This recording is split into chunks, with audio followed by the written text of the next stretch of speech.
আমরা আছি কুসুম ঝর্ণায়। ঝর্ণার অবস্থা আপনারা দেখতে পাচ্ছেন। এখানে একজন আছেন আমাদের অপুদা এখন স্নান করছেন এই ঝর্ণার পানিতে।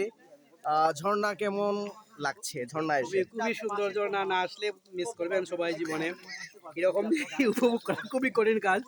আমরা নিজে ঝর্ণা এসে ঝর্ণা বানিয়ে স্নান করা হচ্ছে। খুবই আকর্ষণীয়, খুবই আকর্ষণীয় ঝর্ণা আমরা দেখতে পাচ্ছি। পেছনে বাঁশ দিয়ে ঝর্ণা বানানো হয়েছে। পিছনে বাস, সামনে পানি। পেছনে বাঁশ দিয়ে কলার ডুঙ্গা গেড়ে আমরা ঝর্ণা বানাইছি। ঝর্ণা এসে আমরা দেখতে পাচ্ছি অপুদা স্নান করছেন।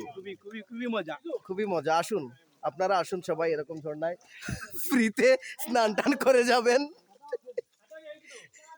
আর কিছু হইতা নেই আপনি ইলুকটা নষ্ট করতে গেলে আমি কই ভাই ইলুকের বাড়ি শ্রীমঙ্গল, আমি মরছিলাম বড় লেখা, পরে উনি ওনার ওর বাড়ি এই বড় লেখা, এই সুদর্শন স্যার নষ্ট করছে। সুদর্শন স্যার হয়ে গেল। সুদর্শন স্যার নষ্ট করছে ইলুকটারে।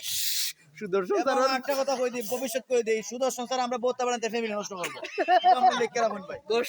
এবং জানেননি হ্যাঁ? সুদর্শন স্যার ওর কিতা লাগুন তাই জানি আমি আর কিছু কই না আমরা। নষ্ট করবো সুদর্শন স্যার, এটা আমরা মাথাটাই কই। এই বছরের ফ্যামিলির কথা আমার লাগতাছে। জাহাজে দঙ্গর্ষ, একটা মতন জন্য ভাই। জাহাজে দঙ্গর্ষ।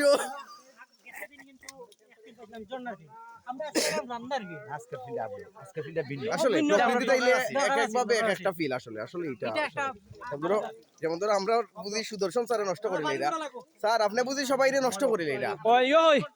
সক্রেটিসে তাইন বুঝি তার অনেক শিষ্যরে নষ্ট করে লাইছিল। এখন আপনি কইন আপনি কিভাবে নষ্ট করলাম আমরা রে? নষ্ট করি আর মানুষের দেশপ্রেম শিখাই আর প্রকৃতি দেখাই আর লাগি এখন মানুষের চুরি খাইলে মানুষের ঠিক আছে ভালো ও অস্থির একটা কথা বলছেন স্যার। চুরি খাইলে কইল না পালা, এখন তো নষ্ট করে দিলাম। প্রকৃতি দেখাইরা লেখে নষ্ট করে লাইছে। সেরা হইছে সেরা। এ অপুদা